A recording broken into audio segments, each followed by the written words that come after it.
We're here on a very, very special episode of The Weekender on CNBC-TV18. Literally, I am in the house of Pataudis. I mean, the person with me needs no introduction. I gotta call him the coolest, the most suave, I don't know, most elegant person, and maybe a role model for all of us who grew up in the 2000s.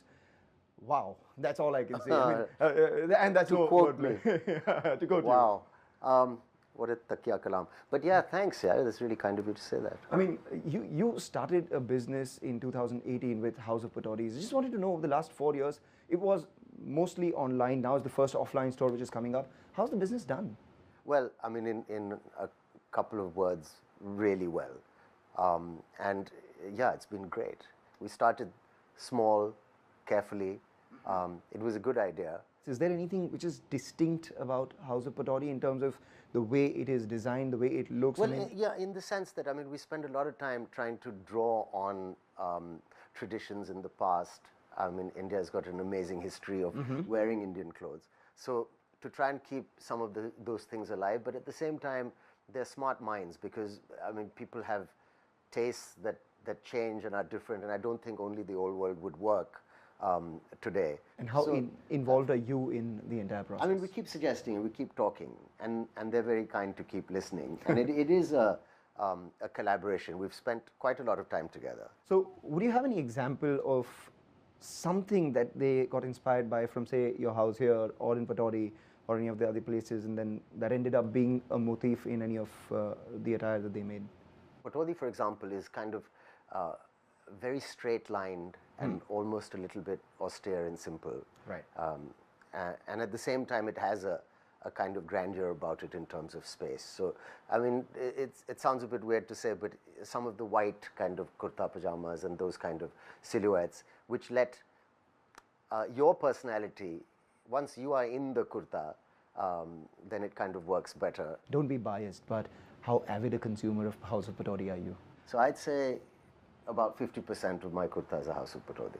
All right. And you know, the House of Pataudi brand, I mean, it's so all-encompassing that you could obviously extend it to various categories. I mean, that's the idea. See, now that we've shifted and we've been, you know, I think I'm #1 kurta brand on Myntra's portal, which is pretty great. So the idea now, I mean, it could grow anywhere. We've already got furniture and shoes and a perfume. So is food on the anvil at any point in I time? don't know, Because I would love to, you know. Why? I mean, why not? Because biryani from the House of Pataudi, that sounds so royal, right? Who knows? Why not?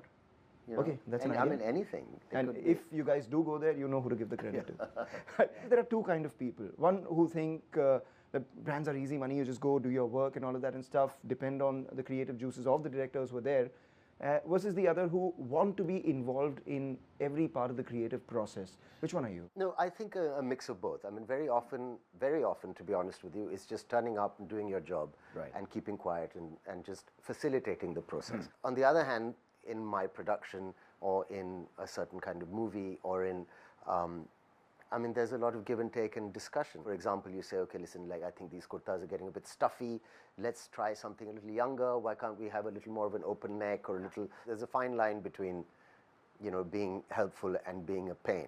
Right. So let me segue that into a movie as well. I mean, at what point of a movie production do you realize that, hey, this may not have been a good idea, or this is a great idea, much better than what I thought it was? You do sometimes, but you have to see it through. I mean, it is too late to do anything about it. I think you get a feeling that, okay, I think we might be in trouble here. And then you slowly get used to the idea that it's not going to work, and by the time it releases and it really doesn't work, you're probably one of the few people who aren't that surprised or disappointed. In the past, you've said that, you know, you are pretty conservative with the way you manage your money. I mean, it's the boring simplicity that works for you. I mean, the last few years have brought about a lot of startup ideas, a lot of cryptocurrency and all of that and stuff. You haven't dabbled into any of them. I mean, not yet. For me, it was always that there has been a certain kind of consistent cash flow coming in because of the work we do and the interest people have in you as a kind of product or whatever, personality. So I would tell my financial advisors that this is the amount of money I can make for X amount of time. What do we put it in that gives me as safe possible monthly income without my having to work after tax? This is the kind of lifestyle I'm looking at. What do you think. And so we've aimed at that and fixed that in a very conservative way because of no surprises and no chances to be taken. I think averaging about 8% kind of return is what we're kind of looking at. Oh, that's not particularly bad. No, it's not. It's not. But it's not 20%, and it's not some sexy wealth manager stuff. Which that's all right, because you already have a huge base that you're working on, and on that 8%, perhaps would be not bad.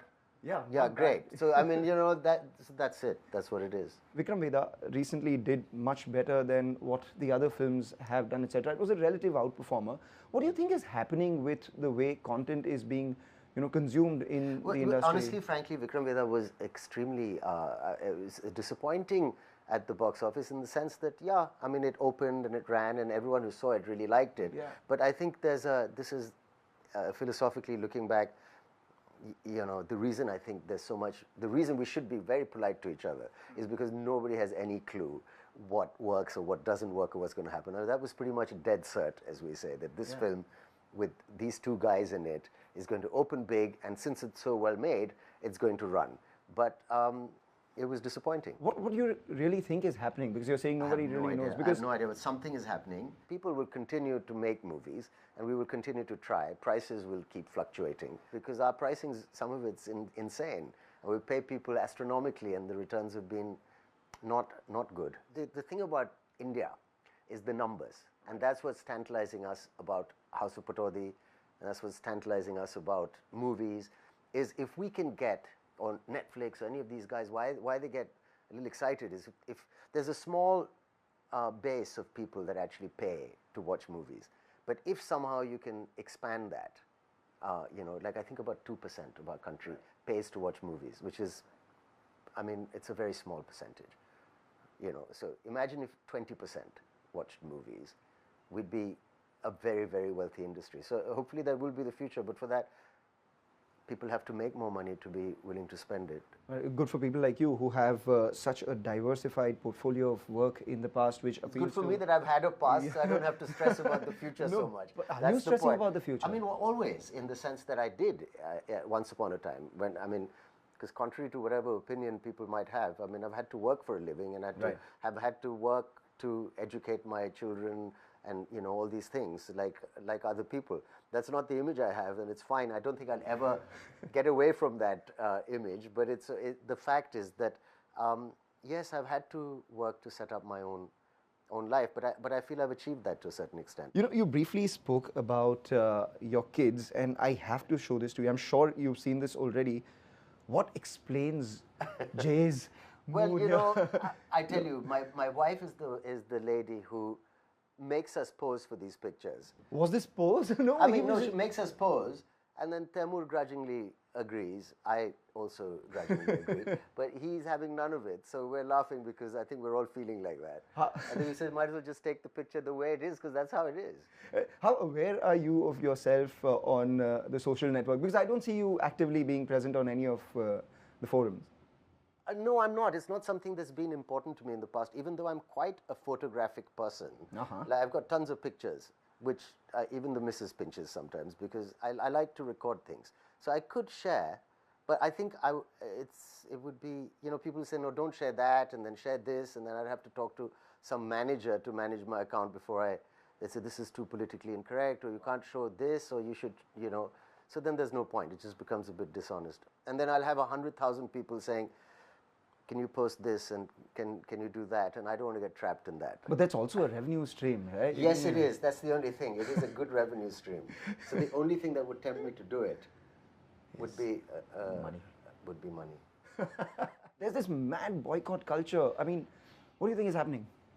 This section of people who I think are, I'm not sure if it's the genuine audience, using a soft target, like, for example, a bad movie, to say, okay, let's ban this or cancel that. And I also think it's really sad that Bollywood has not shown a kind of a unity. And until we have that ability to take that step, we'll never really know the truth of this, of how effective this boycott culture is. But it is, cancel culture generally is scary. It's a worldwide phenomenon. Right.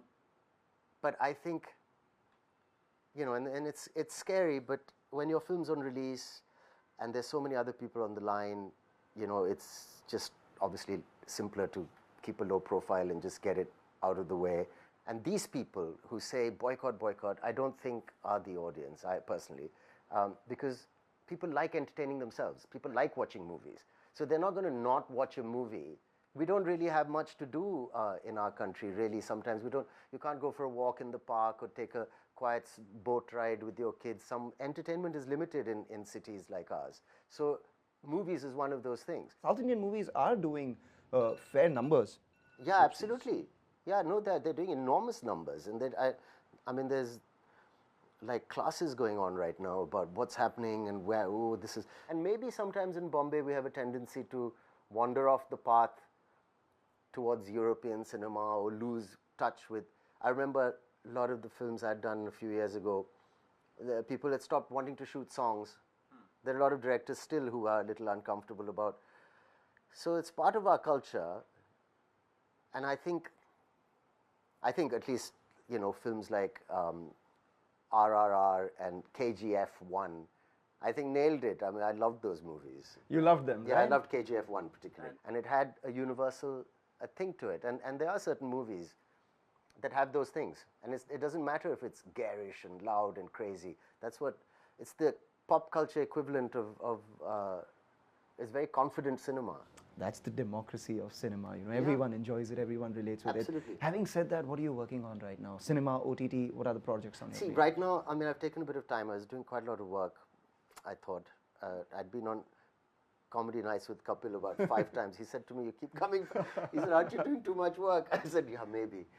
So just taking some time to read some scripts. I have said yes to one movie starting early next year. And we're producing again. And I'm so invested some money in some nice, interesting writers and working on scripts, which is a different part of the job for me. So I hope that turns out well. You know, I like how you are secure and iffy at the same time. I think, you know, a healthy self-awareness and a little bit of, you know, fear and insecurity. It's like, it's fine. Like, we're humans, and like, we're nervous and scared and whatever, and then we're confident sometimes, and, you know, but not all the time. Yeah. Do you ever feel any sort of envy? You don't seem like a person who... I do. I would also feel envy sometimes. I mean, envy is a really bad one as far as all the sins go, you know. It's probably the worst, I think, in the sense that, because it's really useless. Envy comes when you look outside. People who are envious have not appreciated who they are, you know. And I do, whenever I get a pang of envy, a little bit, I quickly correct myself to say, yeah, if somebody can speak 4 languages and is, you know, like a brilliant academic maybe, or has read so many books, or some great actor or something, I might feel, but then I say, but, you know, I've been lucky, haven't I, in my life? I've also achieved some things. And it's really good where I am right now. So why should I be envious? So envy is like the worst of them. At least, you know, even lust and has its moments, and so does wrath. You know, perhaps sloth is might be fun to be lazy. But envy is really the worst of all the sins. What do you think is the most Pataudi thing about you, which you think has been on since generations and is something that you would pass on to? I think pretty much that. Maybe a politeness and a wearing oneself lightly, a little easygoing humor, you know, down to earth and fun. My father and grandfather just, I think, were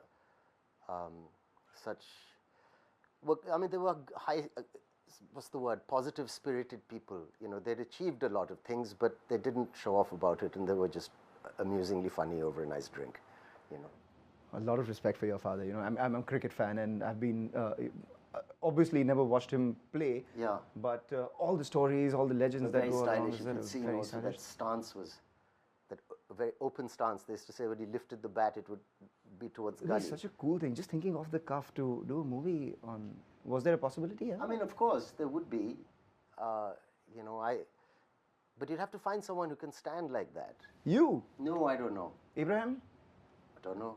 Maybe, I don't know. I'm saying that's the thing, because with sports movies, at least cricket movies also, some of those bowlers and some of those batsmen, yeah, okay, it could be done if somebody could imitate. But it's very difficult to get 5 or 6 people in the same movie that are such incredible imitators. Of everything that you've done, you have a great family, you have great kids, all the legacy that you had, the movies, etc., lineage, the awards, all of that. What do you think is your biggest achievement?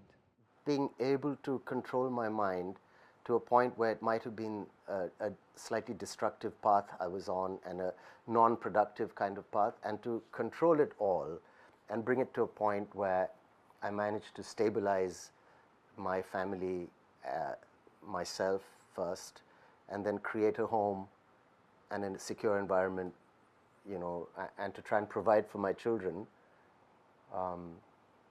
to reclaim and restore the Pataudi palace and heritage. And I mean, you know, I was academically sent to one of the best schools in the world, and the idea was, like my grandfather and father, to go to Oxford. And I've always felt a bit bad and an underachiever for not having been academically inclined enough to have done that. But now I feel what I've achieved in movies is something that even fewer people have done than have graduated from Oxford. I mean, they have thousands every year. We don't have thousands every year that manage to do this. So I feel good about that. That's my achievement.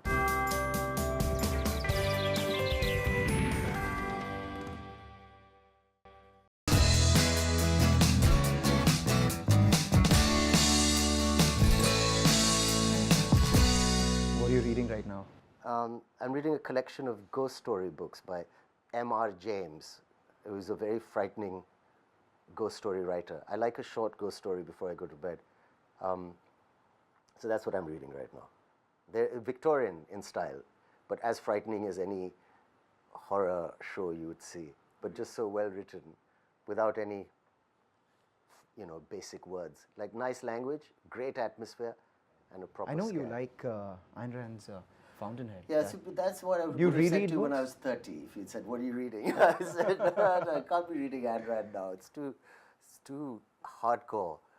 She's a bit, you know, only one way and that way and everything." But nice. It's a beautiful book. I loved The Fountainhead and Atlas Shrugged. So let's talk about the prepared part of this conversation. Now, these are quick-fire ones. Okay. What did you learn from your father? He would not speak unless asked. Wouldn't offer you an opinion. Your mother? She said, when you don't know what you're talking about, be conservative. When you do know what you're talking about, be liberal. When you don't know what you're talking about, be conservative is good advice. No? That's why I'm quiet. Yeah.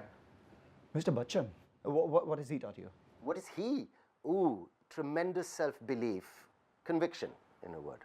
A thorough professional, Mr. Bachchan. I mean, it's one word's not enough. No, I mean, we're in movies because if there's any influence, and it's him, and he's amazing, and yeah, I mean.